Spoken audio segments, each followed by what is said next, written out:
Hello student, I am Sunita Jha. हम कर रहे हैं क्लास 8 मैथ्स का chapter 11 direct and inverse proportion और ये हमारे वीडियो का पार्ट 3 है। स्टूडेंट, आज हम कर रहे हैं आपकी बुक के पेज नंबर 132 के ट्राई दिस। यहाँ पे 2 क्वेश्चन है, तो हम फर्स्ट क्वेश्चन देख लेते हैं।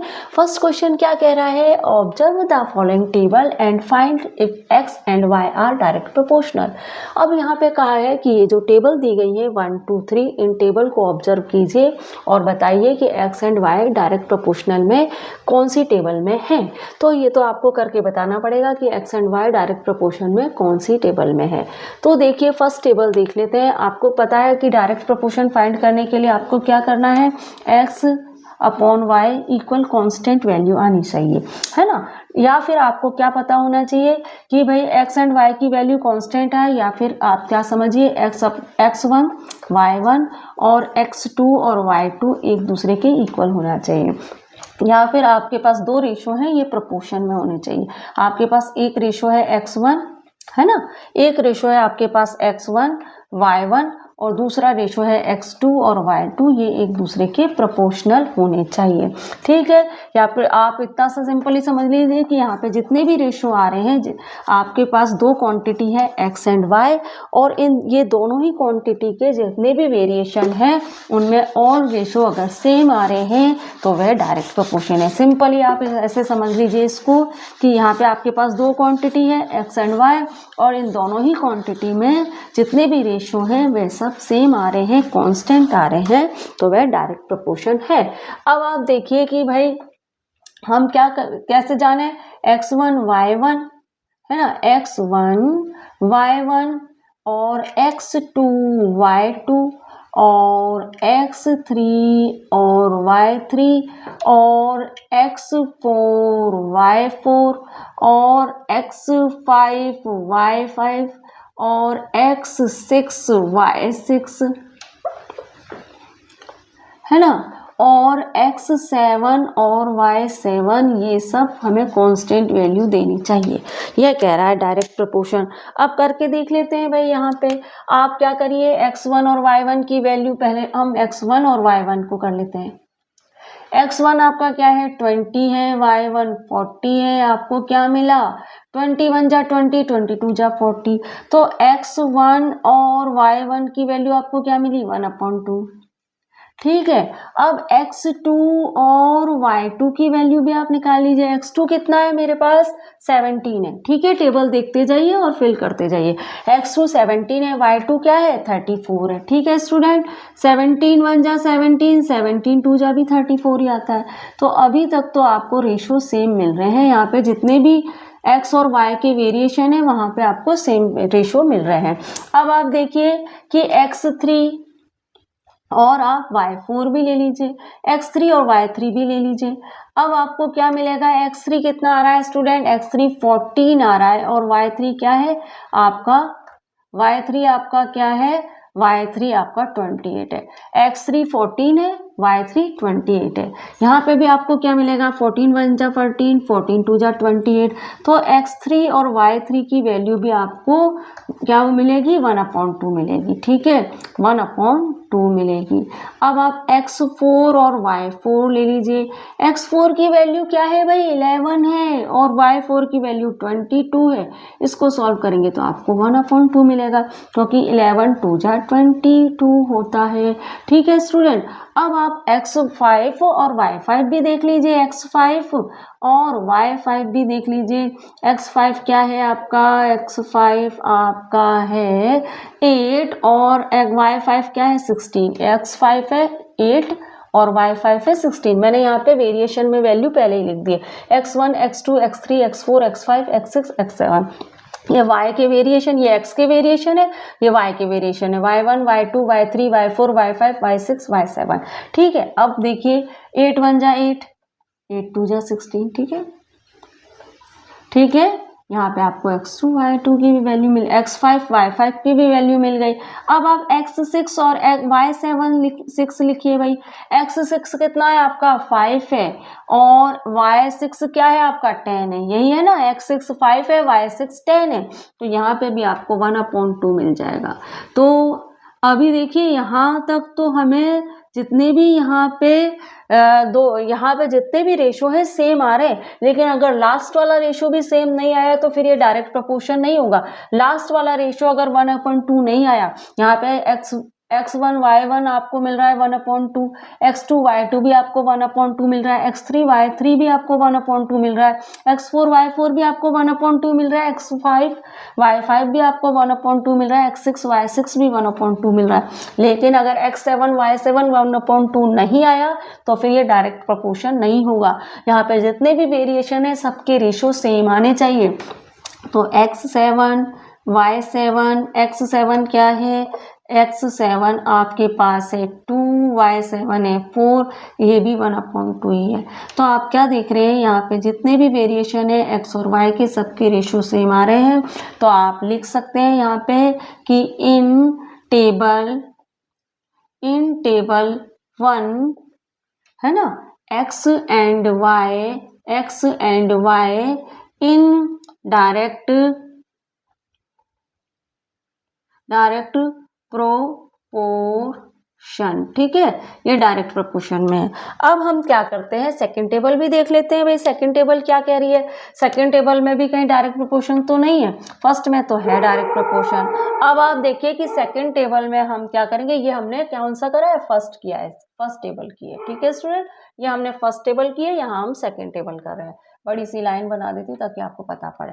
अब देखिए सेकंड टेबल में भी हम इसी तरीके से करेंगे। तो आप x1 और y1 की वैल्यू निकाल लीजिए। यहाँ पे आपको आसानी है तो आप यहाँ लिख लीजिए x1, x2, x3, x4, x5, x6 और x7 लिख लीजिए। और यहाँ आप जो y वाली टेबल है इसके 2 पार्ट कर लीजिए, ठीक है।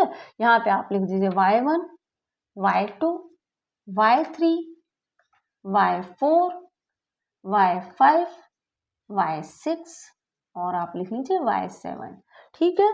अब हम आगे करते हैं। देखिए x1 और y1 की वैल्यू क्या आ रही है, x1 तो मेरे पास 6 है सेकंड टेबल में, x1 क्या है मेरे पास 6 है, और y1 क्या है मेरे पास 4 है। 6 और 4 क्या होता है, 2 3 जा 6, 2 2 जा 4, ठीक है, ये हो गया। अब देखिए, अब x2 और y2 देख लीजिए, 10 है और कितना आ रहा है 8 है, क्या मिलेगा आपको, है ना, 2 5 जा 10 और 2 4 जा 8। तो भाई देखिए आपको x2 और y2 क्या मिल रहा है, 5 और 5/4 मिल रहा है। ये और सिंप्लीफाई तो होंगे नहीं, ये तो आपका क्या है, ये हमें यहाँ गलत कर दिया क्या, हाँ नहीं सही है, इसका ये है, इसका ये है और इसका ये है। तो आप देख रहे हैं कि x1 और y1 की वैल्यू आपको क्या मिल रही है, x1 और y1 की वैल्यू तो आपको 3/2 मिल रही है, और x2 और y2 की वैल्यू आपको क्या मिल रही है, 5/4 मिल रही है। तो ये तो डायरेक्ट प्रोपोर्शन में नहीं है क्योंकि रेशो तो सेम आने चाहिए। तो यहाँ पे आप लिख दीजिए सेकंड टेबल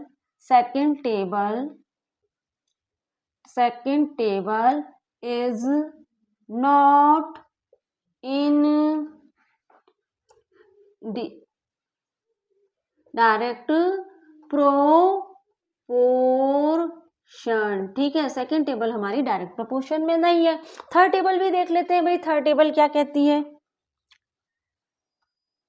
अब देखिए थर्ड टेबल में भी आप ऐसे ही करिए, x1 और y1 की यहाँ पे लिख लीजिए, x1, x2, x3, x4, x5, x6। यहाँ लिखिए y1, y2, y3, y4, y5, y6, ठीक है। अब देखिए भाई x1 और y1 की क्या वैल्यू आएगी, x1 तो मेरा 5 है, y1 मेरा 50, इसको सॉल्व करेंगे तो 5 1 जा 5, 5 3 जा 15। तो देखिए x1 और y1 आपको क्या मिल रहा है, 1/3 मिल रहा है ना।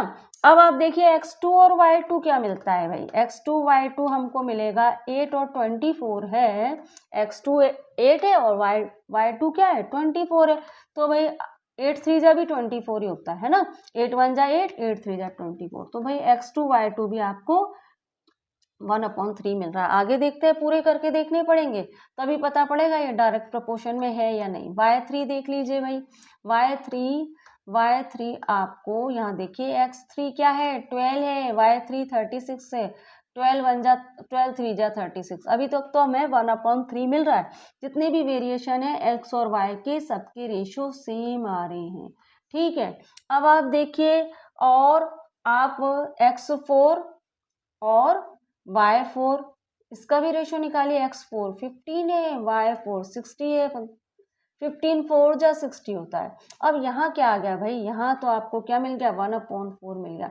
x4 और y4 की वैल्यू क्या मिल रही है 1/4।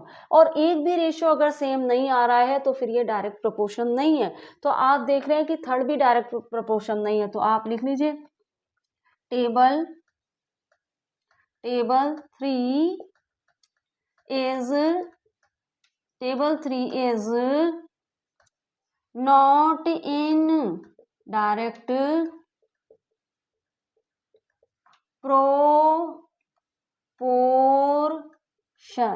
अब आपको देखिए, ये पता कर लिया आपने, तो आपने क्या जाना अब तक कि टेबल 1 ही डायरेक्ट प्रोपोर्शन है। सिंस या देयरफॉर लिखिए, देयरफॉर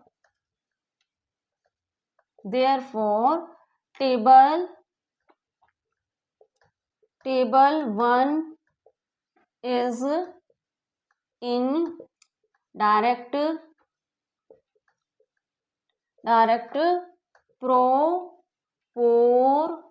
ठीक है, डायरेक्ट प्रोपोर्शन में, ठीक है ना।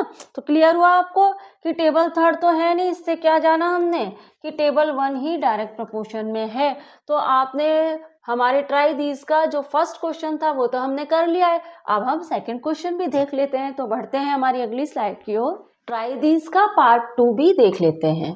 तो देखिए पार्ट 2 कह रहा है प्रिंसिपल इक्वल ₹1000, रेट इक्वल 8% पर annum। अगर प्रिंसिपल ₹1000 है और रेट 8% है पर annum का मतलब है per year. Fill in the following table and find which type of interest simple और compound change in direct proportion with time period. आपको क्या करना है, इस टेबल में फिल करना है सिंपल इंटरेस्ट और कंपाउंड इंटरेस्ट, और साथ में आपको यह भी बताना है कि सिंपल इंटरेस्ट डायरेक्ट प्रोपोर्शन में है या फिर कंपाउंड इंटरेस्ट है। सिंपल सा क्वेश्चन ये है कि आपके पास अगर 1000 रुपीज़ है तो आपको 100 रुपये पर 8 रुपये का लाभ मिल रहा है, इंटरेस्ट मिल रहा है। तो आपको 1000 रुपीज़ पे कितना इंटरेस्ट मिलेगा, ठीक है। सिंपल इंटरेस्ट कितना मिलेगा और कंपाउंड इंटरेस्ट कितना मिलेगा, ठीक है। प्रिंसिपल को P से डिनोट किया जाएगा और रेट ऑफ इंटरेस्ट को R से डिनोट किया जाएगा और टाइम को T से डिनोट किया जाएगा। तो देखिए टेबल क्या है, टेबल में टाइम पीरियड है 1 year, 2 year, 3 year. Simple interest rupees में है और कंपाउंड इंटरेस्ट भी रुपीज़ में आपको फाइंड करना है। और देखिए सिंपल इंटरेस्ट का फॉर्मूला यहाँ पहले से दिया हुआ है P into R into T upon 100। और कंपाउंड इंटरेस्ट का क्या है P1 plus R upon 100 close in the bracket, और ऊपर टाइम पावर में है और माइनस P है। तो हम सिंपल इंटरेस्ट और कंपाउंड इंटरेस्ट निकालेंगे पहले, उसके बाद हम जानेंगे कि कौन सा इंटरेस्ट डायरेक्ट प्रोपोर्शन में है। तो सबसे पहले हम सिंपल इंटरेस्ट निकाल लेते हैं। तो सिंपल इंटरेस्ट का फॉर्मूला हम 1 ईयर का निकाल लेते हैं सिंपल इंटरेस्ट, ठीक है। 1 ईयर का सिंपल इंटरेस्ट निकाल लेते हैं। अब फॉर्मूले के अकॉर्डिंग फॉर्मूला क्या है हमारा, P into R up into T upon 100, ये फॉर्मूला है ना हमारा। तो P क्या है, प्रिंसिपल, जो कि क्या है 1000 रुपीज़ है, ठीक है। R क्या है, रेट ऑफ इंटरेस्ट, जो कि 8 रुपीज़ है। टाइम क्या है हमारा 1 ईयर, 1 ईयर का निकाल रहे हैं ना, तो 1 लिख लीजिए अपॉन 100 कर दीजिए, 0 से 0 कट कर दी, बचा क्या भाई हमारे पास, क्या बचा 10 इंटू 8 इंटू 1 इक्वल कितना हुआ 80 रुपीज़। तो 1 ईयर का सिंपल इंटरेस्ट तो 80 रुपीज़ हो गया, तो यहाँ पे लिख लीजिए ₹80, ठीक है। अब हम 2 ईयर का सिंपल इंटरेस्ट भी निकाल लेते हैं, है ना। सेकेंड ईयर का भी सिंपल इंटरेस्ट निकाल लेते हैं। तो यही फॉर्मूला लगेगा यहाँ पे भी, P into R into T। दोबारा लिखने की जरूरत तो नहीं है ना। P कितना है हमारा 1000, ठीक है, यहाँ से ही देख लीजिए। R कितना है, रेट ऑफ इंटरेस्ट 8 रुपीज़ है। टाइम इस बार कितना है 2 ईयर, क्योंकि 2 ईयर का निकाल रहे हैं ना, अपॉन 100 कर दीजिए। जीरो से जीरो कट करी, इस जीरो से इस जीरो को कट करा, बचा क्या भाई आपके पास 10 इंटू 8 इंटू 2। 10 इंटू 8 कितना होता है, 10 इंटू 8 होता है 80, इंटू 2 कितना हो गया 160। ठीक है, रुपीज 160। 2 ईयर का सिंपल इंटरेस्ट क्या है, रुपीज 160। अब 3 ईयर का भी सिंपल इंटरेस्ट निकाल लेते हैं। ठीक है, 3 ईयर का सिंपल इंटरेस्ट निकाल लीजिए। अब देखिए P into R into T upon 100, ऐसे ही निकालना है ना सिंपल इंटरेस्ट। तो P कितना है, प्रिंसिपल हमारा कितना है 1000 रुपीज है। रेट ऑफ इंटरेस्ट क्या है 8। टाइम कितना है इस बार 3 ईयर, क्योंकि 3 ईयर का निकाल रहे हैं ना हम। अब अपॉन 100 कर दीजिए, जीरो से जीरो कट हुई, इस जीरो से जीरो कट हुई। 10 इंटू 8 इंटू 3 बचा। 10 और 8 कितना होता है, 10 और 8 होता है 80। 10 और 8 कितना होगा 80 हो जाएगा। और 80 और 3 कितना हो जाएगा, 80 एंड 3 कितना हो जाएगा आपका, 80 एंड 3 हो जाएगा 24। ठीक है, रुपीज 24। तो सिंपल इंटरेस्ट तो हमने निकाल दिया भाई, रुपीज 24 240 है ना। 3 ईयर का सिंपल इंटरेस्ट क्या है, रुपीज 240। तो 1 ईयर का सिंपल इंटरेस्ट क्या हुआ, 1 ईयर का सिंपल इंटरेस्ट हुआ 80 रुपीज, 2 ईयर का हुआ 160 रुपीज और 3 ईयर का हुआ 240 रुपीज। ठीक है, सिंपल इंटरेस्ट तो हमने फाइंड कर लिया। अब हम हमारी अगली स्लाइड में कंपाउंड इंटरेस्ट फाइंड कर लेते हैं। कंपाउंड इंटरेस्ट फाइंड कर लेते हैं। तो देखिए कंपाउंड इंटरेस्ट सबसे पहले तो 1 ईयर का निकालते हैं। तो 1 ईयर का कंपाउंड इंटरेस्ट देखिए यहाँ पे जो लिखा है, एक बार यहाँ लिख लें।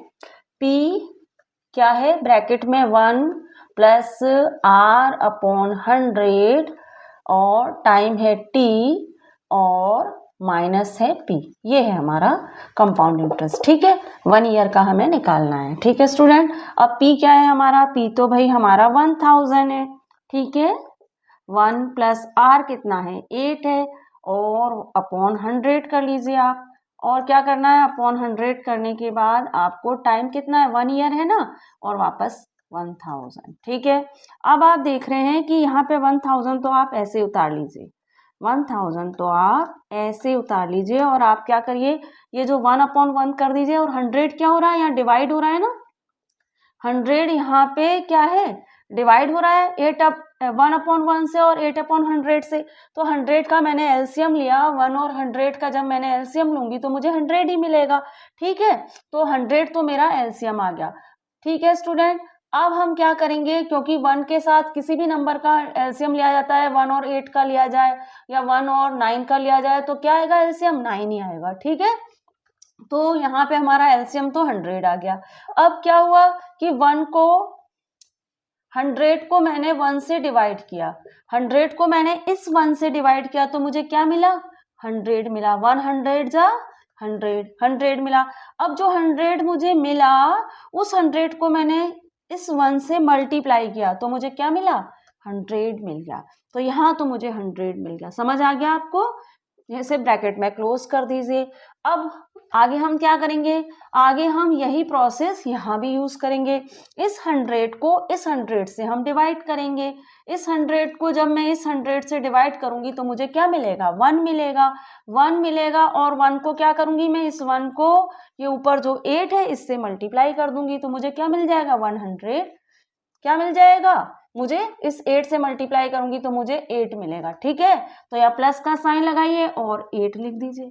क्लियर हुआ आपको कैसे करते हैं। 1 को डिवाइड किया 100 से तो 100 मिला, 100 को 1 से मल्टीप्लाई किया तो 100 मिला, 100 को 100 से डिवाइड किया तो 1 मिला, 1 को 8 से मल्टीप्लाई किया तो 8 मिल गया। ठीक है स्टूडेंट, -1000 छोटी छोटी चीजें आपको बताती हूँ ताकि आपको नहीं आता हो तो आप क्लियर हो जाए, वरना फिर दिक्कत आती ही रहेगी।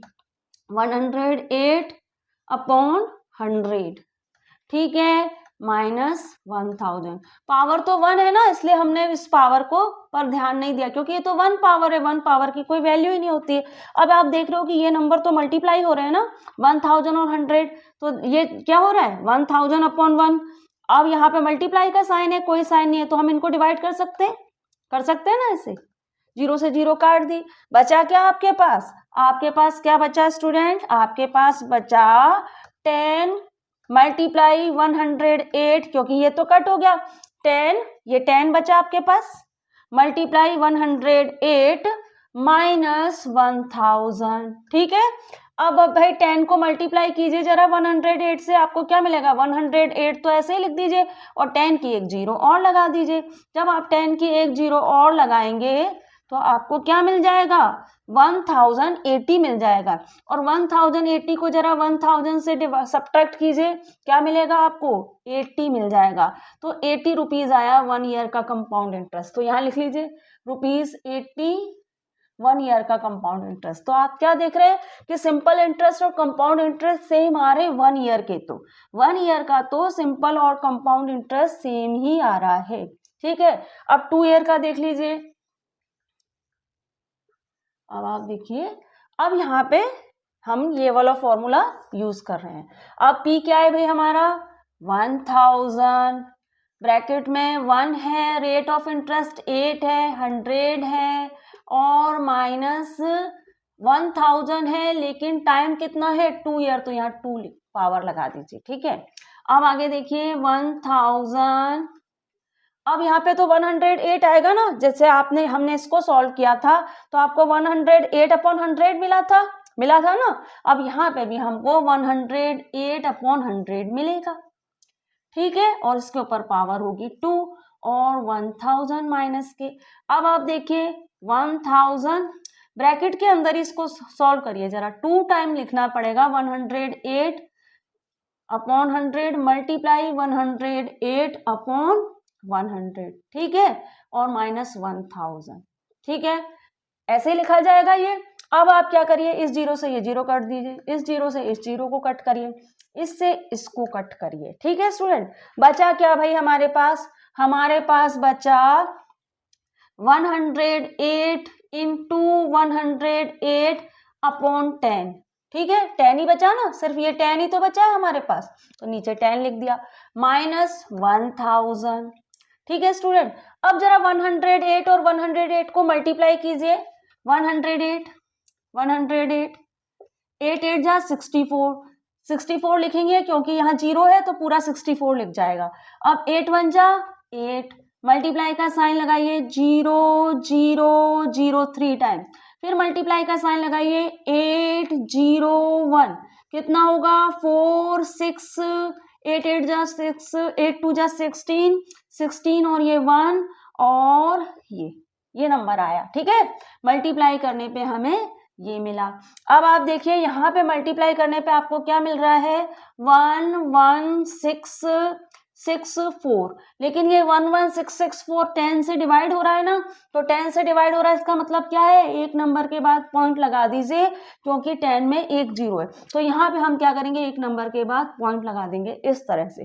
तो ये हो गया 10 से डिवाइड, माइनस 1000। अब आपको क्या करना है स्टूडेंट? इसको तो मैं मिटा देती हूँ, क्योंकि अभी हमें 3rd ईयर का भी तो निकालना है ना, तो जगह चाहिए फिर हमको।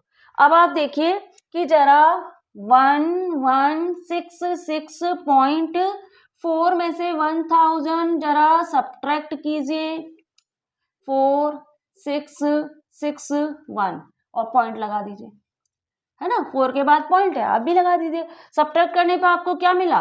166, है ना, 166.4 रुपीज मिल गया कंपाउंड इंटरेस्ट 2 ईयर का।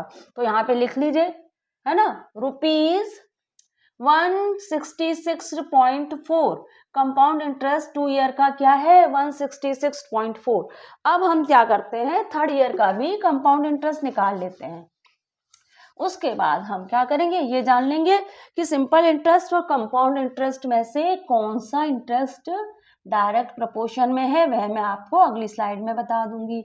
देखिए 3 ईयर यहाँ लिख लेते हैं, 3 ईयर। ठीक है, और यहाँ पे हमारे पास फॉर्मूला भी लिखा हुआ है, तो फटाफट यहाँ से आप कॉपी कर लेंगे। P क्या है भाई? P है 1000। ठीक है, आपको जो फॉर्मूला लिखा है उसकी जगह नंबर लिखने हैं, 1 वैसे ही लिख लीजिए, R की जगह आप 8 लिख दीजिए, अपॉन 100 कर दीजिए और 3 लिख दीजिए, माइनस 1000 कर लीजिए। ठीक है। अब आप देखिए 1000 है और ये आपको क्या मिल रहा है 108/100 मिल रहा है ना। यहाँ पे मैंने आपको अच्छे से सॉल्व करके बता दिया है कि 108/100 कैसे आया। ठीक है, पहले हमने 1 और 100 का एलसीएम लिया तो हमें 100 मिला। 1 और किसी भी नंबर के साथ 1 होता है तो एलसीएम वही नंबर आता है जो नंबर होता है। अब यहाँ पे 100 के साथ 1 है तो एलसीएम 100 आया। फिर मैंने क्या करा 1 और 100 को मैंने क्या करा डिवाइड किया तो 100 मिला। 100 को 1 से मल्टीप्लाई कर दिया। ऐसे ही 100 को 100 से डिवाइड किया तो मुझे 1 मिला। 1 को 8 से मल्टीप्लाई किया तो इस तरह से हमें 108 मिला अपॉन 100 मिला। लेकिन भाई इसके ऊपर पावर 3 भी है -1000। ठीक है, आप देखिए यहाँ पे 1000 है, लिखने में जरा भी गड़बड़ करी तो आंसर गलत। ठीक है, 108 अपॉन 100, मैथ्स में इन सब बातों का बड़ा ध्यान रखना पड़ता है। 108 अपॉन 108 108 अपॉन 100 -1000। ठीक है, क्योंकि 3 पावर है इसलिए 3 टाइम लिख दिया। अब देखिए इस जीरो से ये जीरो कटी, इस जीरो से ये जीरो कटी और इस जीरो से ये जीरो कट गई। 1000 तो हो गया गायब। अब आप देखिए क्या बचा आपके पास बचा 108 अपॉन देखिए 3 जीरो बची, 1 2 3 जीरो आपने कट कर दिया और टोटल कितनी जीरो है 1 2 3 4 5 6, टोटल 6 जीरो है जिसमें से 3 जीरो आपने कट कर दी तो बची कितनी 3 जीरो मतलब 1000 -1000। अब जरा 108 को मल्टीप्लाई कीजिए। पहले इन दोनों को मल्टीप्लाई करिए फिर इसको मल्टीप्लाई कर दी।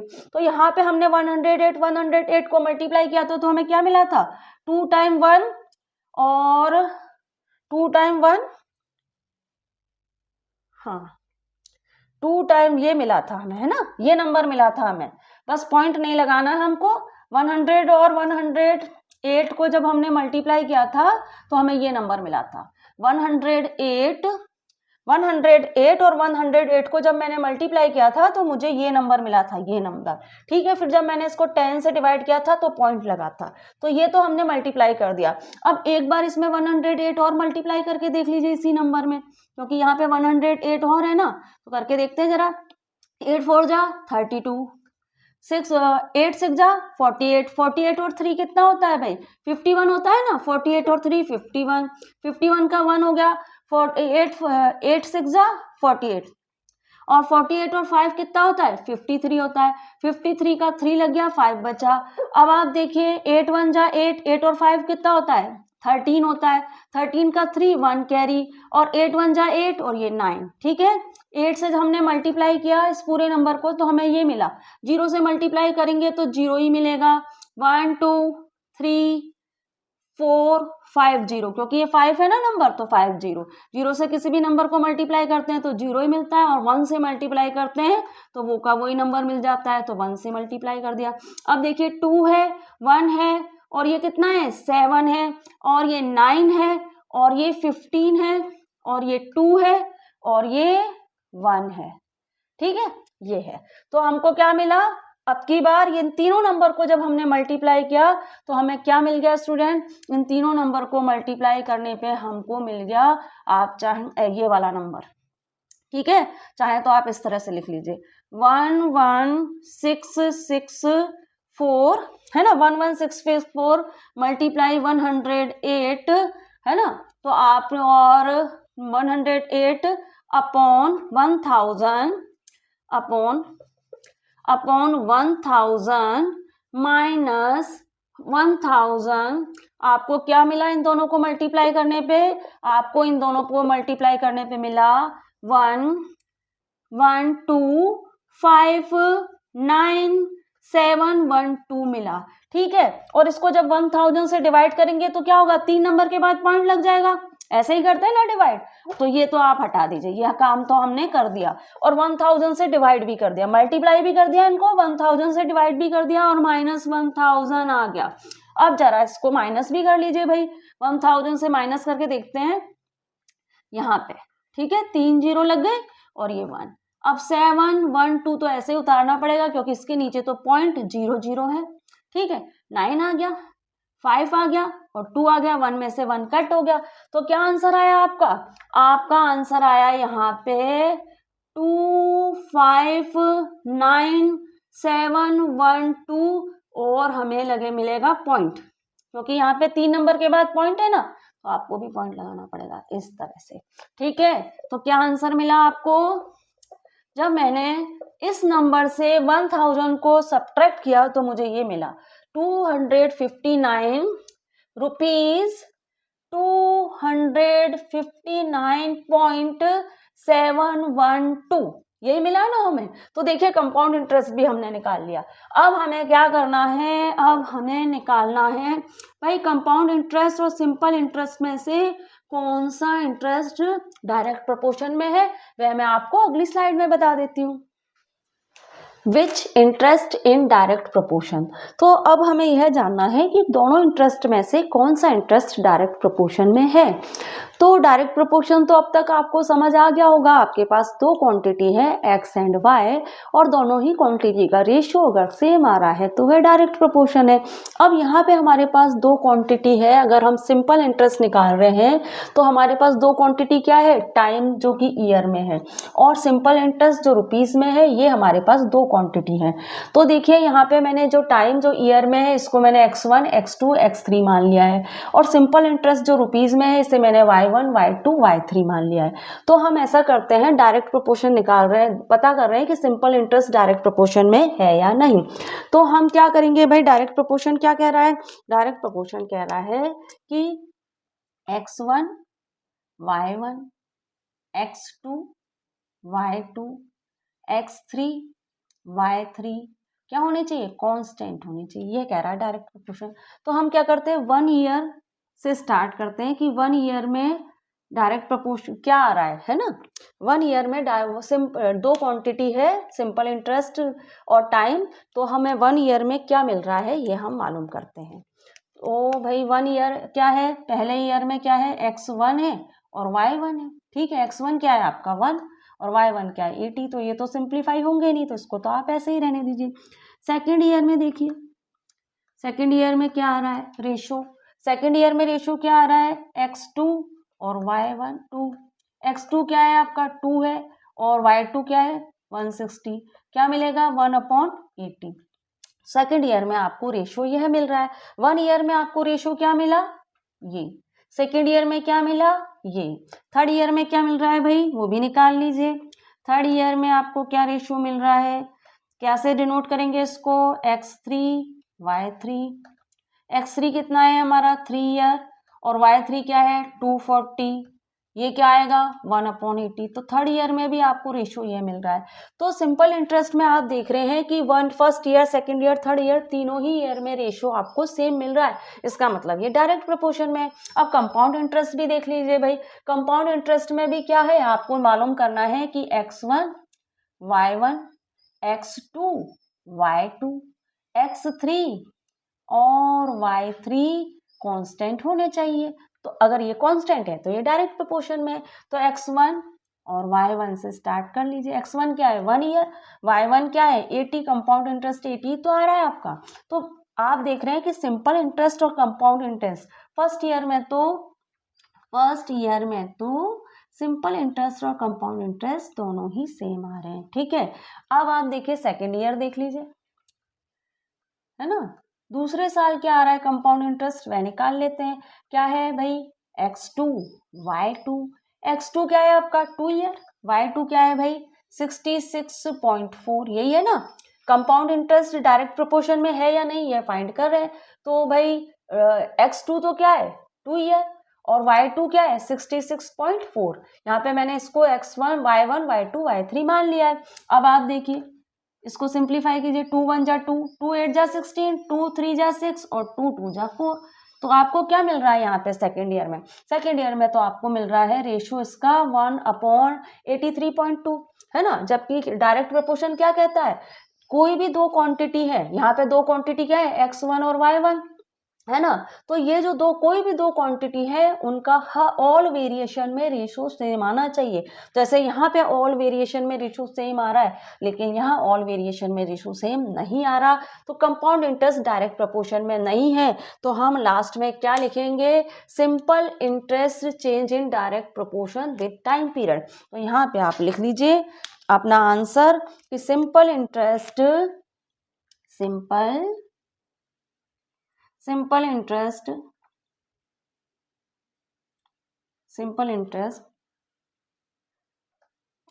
Interest change in direct